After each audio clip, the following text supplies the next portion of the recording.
My best wishes to everyone. This is Harish Gangwar present in this online class. I welcome you all in this YouTube channel, Excellence English Classes. And today I am going to solve a next passage from the tenses, जिसमें हमें verbs की forms को fill करना पड़ेगा. कल एक passage मैंने आपको दिया था जो क्लाइमेट चेंज के बारे में था, तो कुछ न कुछ इम्पोर्टेंस अलग से भी है वर्ब्स फिल करने के अलावा, कुछ और नॉलेज भी आपको साथ में मिलेगी. तो आज जो पैसेज मैं दे रहा हूँ वो है अल्फ्रेड नोबल के बारे में. Alfred Nobel who was a Swedish scientist, a chemist, businessman, philanthropist and a successful inventor, जिसने बहुत सारी चीज़ों को इन्वेंट किया. और उन्होंने यही कहा हमेशा कि जितने साइंटिस्ट हैं या फिर जो इन्वेंटर्स हैं, जो लोग कुछ ना कुछ अलग फील्ड में अलग नाम करना चाहते हैं समाज की भलाई के लिए, उनको रिवार्ड्स मिलने चाहिए.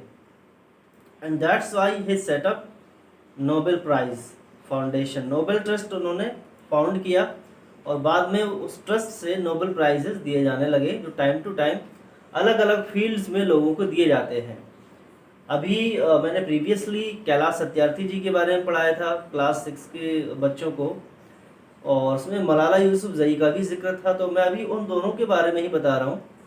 ये मलाला यूसुफजई जो एक पाकिस्तानी एक्टिविस्ट है, जो गर्ल एजुकेशन के लिए बहुत फोकस कर रही हैं, जिसकी वजह से तालिबानी टेररिस्ट ने उनको अटैक भी किया था, but she was very lucky that she escaped the attack and now she is in front of everyone. और कैलाश सत्यार्थी जिन्होंने बहुत सारे चाइल्ड लेबर में लगे हुए बच्चों को बाहर निकाला फैक्ट्रीज से, जहां फोर्सफुली उनको क्या किया जाता था कि ज़बरदस्ती काम पर लगाया जाता था कारखानों में, कपड़े के कारखाने या दूसरे ऐसे चूड़ी वाले कारखाने, कोई दूसरे कारखाने. तो उनको भी उनके एफर्ट्स के लिए पीस प्राइज़ दिया गया, नोबेल पीस प्राइज़, जो मलाला यूसुफजई के साथ ही साथ दिया गया था. तो यहाँ पर हम उन्हीं नोबेल की बात कर रहे हैं, अल्फ्रेड नोबेल की. वो जो एक साइंटिस्ट, इन्वेंटर, बिजनेसमैन और फिलैंथ्रोपिस्ट थे. फिलैंथ्रोपिस्ट मतलब जो किसी इंसानियत की भलाई के बारे में सोचते हैं. तो ठीक है, उन्हीं के बारे में आज हम देखते हैं. तो थोड़ा सा और नॉलेज आपको दे दें कि अल्फ्रेड नोबेल 1833 एंड 21 अक्टूबर को स्टॉकहोम में पैदा हुए थे. स्टॉकहोम जो कि स्वीडन में है, तो इसीलिए उन्हें स्वीडिश साइंटिस्ट बोलते हैं, स्वीडिश साइंटिस्ट. और उनकी डेथ हुई 1896 में इटली में हुई थी.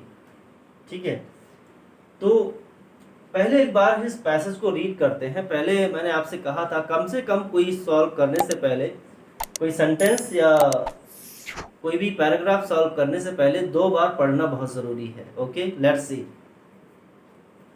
इन the last days of his life Nobel prepared his will. अपने लाइफ के आखिरी दिनों में नोबेल ने एक विल तैयार की. आपको टेंस समझ में आ गया होगा, थोड़ा थोड़ा पढ़ेंगे तो समझ में आता रहेगा. He set aside a sufficient amount to found the Nobel Trust. और उन्होंने नोबेल ट्रस्ट को फाउंड करने के लिए एक सफिशिएंट अमाउंट को सेट असाइड किया, यानी बचा कर रखा, उसको बचा दिया. From the income of this amount Nobel prizes give every year. अब नोबेल प्राइजेस अपने आप को तो नहीं देते हैं, कोई दूसरा देगा उनको, तो पैसिव वॉइस में आ जाएगा. आप सेंस यूज कर सकते हैं. क्या होगा, नोबेल प्राइजेस हर साल उसी इनकम में से दिए जाते हैं. दीज प्राइजेस, बी का फॉर्म हमें रखना है, an honour for the richest contribution. तो ये प्राइजेस उन लोगों के लिए दिए जाते हैं जिनका सोसाइटी या नेशन के लिए बहुत बड़ा कंट्रीब्यूशन रहता है, बहुत बड़ा काम करते हैं जो सोसाइटी के लिए. ऐसे लोगों के लिए वो नोबेल प्राइजेस दिए जाते हैं. And Alfred Nobel he did everything, उन्होंने सब कुछ किया to promote excellence in different fields of activity. यानी अलग अलग फील्ड्स में जितनी भी एक्टिविटीज होती हैं उन सबको प्रमोट करने के लिए, एक्सीलेंस को प्रमोट करने के लिए, क्वालिटी को प्रमोट करने के लिए उन्होंने सब कुछ किया। अल्फ्रेड नोबल ऐसे इंसान थे जो चाहते थे कि जो कोई भी इनिशिएट करना चाहता किसी फील्ड में तो उसको फुल सपोर्ट मिले। कहीं ऐसा ना हो कि साधनों के अभाव में, in the lack of some means, जो इनिशिएट करने वाला बंदा है वो काम को छोड़कर बैठ जाए।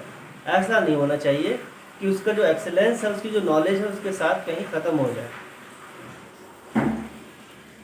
But the people not recognise his contribution, लेकिन लोगों ने उनके योगदान को रिकॉग्नाइज नहीं किया। कुछ लोग रिकॉग्नाइज करते हैं, कुछ नहीं करते हैं। ही वांटेड दैट, वांटेड क्या, यहाँ पर वांट होगा, ये वांट था, वांटेड मैंने लिख दिया क्योंकि इसमें वांटेड ही फिल होना है।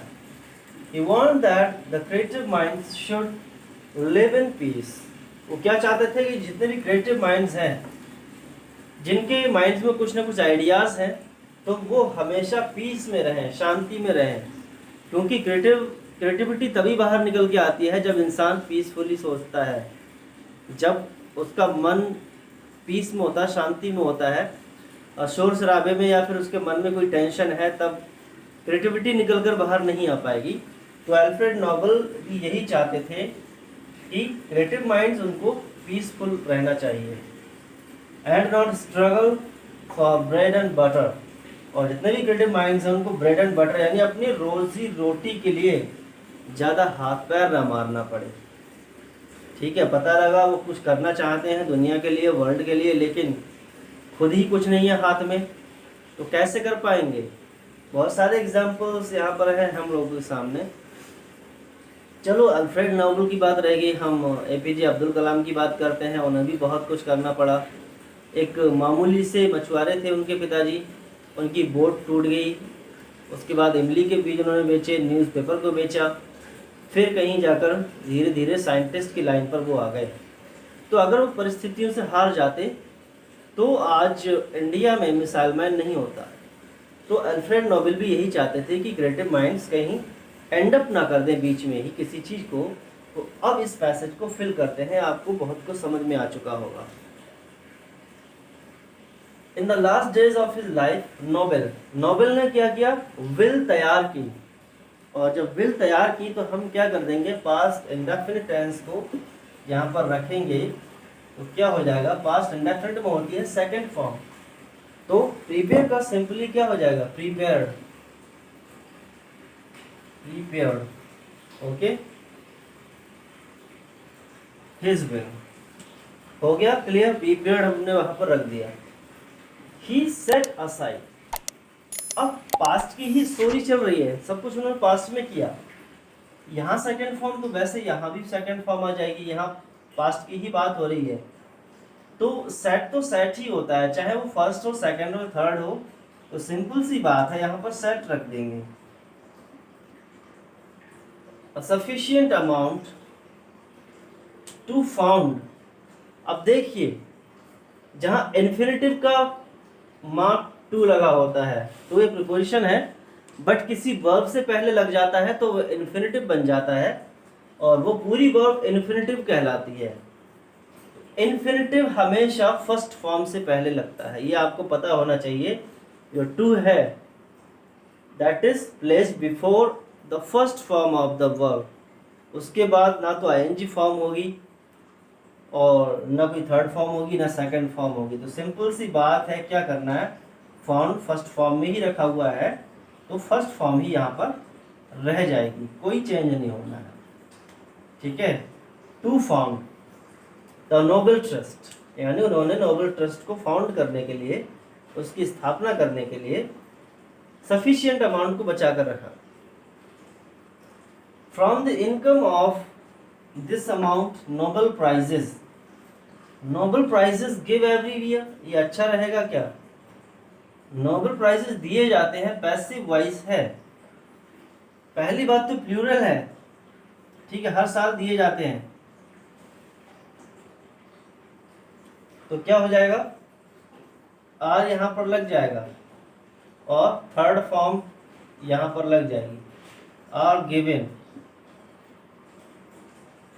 Given every year. Are given यहाँ पर हो जाएगा बिकॉज आर गिवन जो है is are am plus third form present indefinite but in passive voice, क्योंकि नोबेल प्राइजेस खुद अपने आप को नहीं दे रहे हैं, किसी को कोई और दे रहा है। नोबेल प्राइजेस किसी और को कोई और ही दे रहा है। सपोज करो प्रेसिडेंट ने किसी साइंटिस्ट को दिया, ठीक है, तो नोबेल प्राइजेस इधर पैसिव वॉइस में है, आर गिवन एवरी ईयर, हर साल दिए जाते हैं, तो आर गिवन हो जाएगा। दीज प्राइजेस, फिर से बी आ गया, बी का फॉर्म हमको रखना है।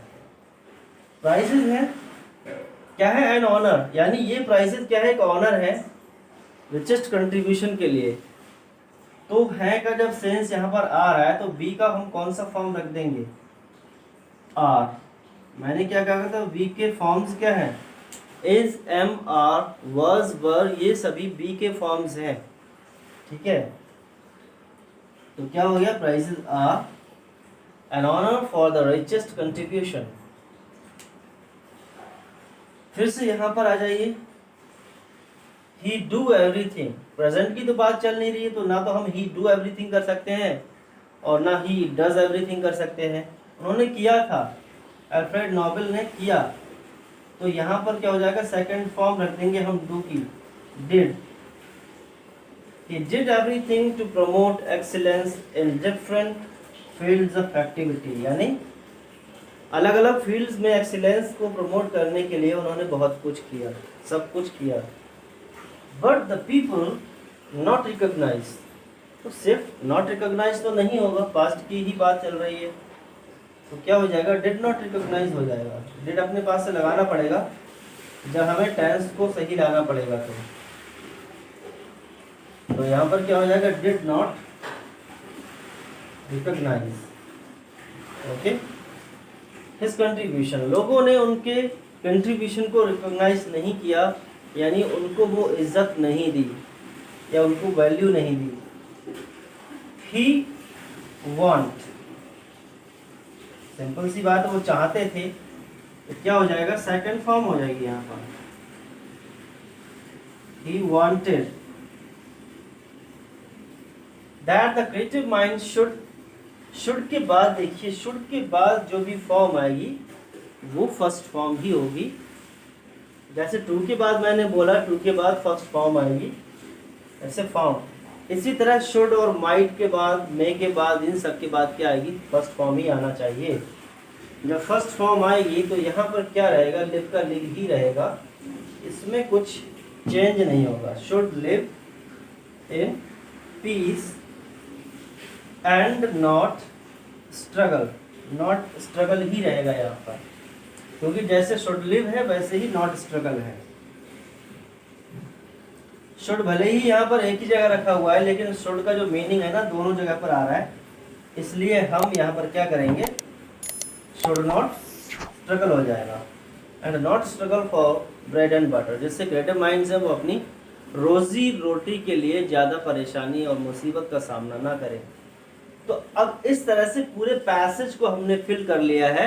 एंड माय डियर स्टूडेंट्स, इसको समझना सीखना बहुत ज़रूरी है और मैंने आपको बहुत अच्छे से समझा भी दिया है, क्योंकि स्टूडेंट्स के सबसे ज़्यादा मार्क्स इसी ग्रामेटिकल पोर्शन में करते हैं, या तो वर्ब्स को फिल करना, कंजंक्शंस, प्रीपोजिशन को सही से यूज़ करना, या फिर ट्रांसफॉर्मेशन में। ट्रांसफॉर्मेशन में भी बहुत सारे मार्क्स कट जाते हैं। बच्चे सोचते हैं क्या है, धक्का पेल करके चालू कर लेंगे कहानी, पास हो ही जाएंगे कैसे भी करके, तो इतना सीरियसली नहीं लेते हैं। But my dear students, if you take it seriously, then your life in every exam will be very successful, your life will be easy, your exams will be very smooth. बहुत अच्छा perform आप कर पाएंगे exams में, अगर seriously English को और grammar को आप ले लेंगे।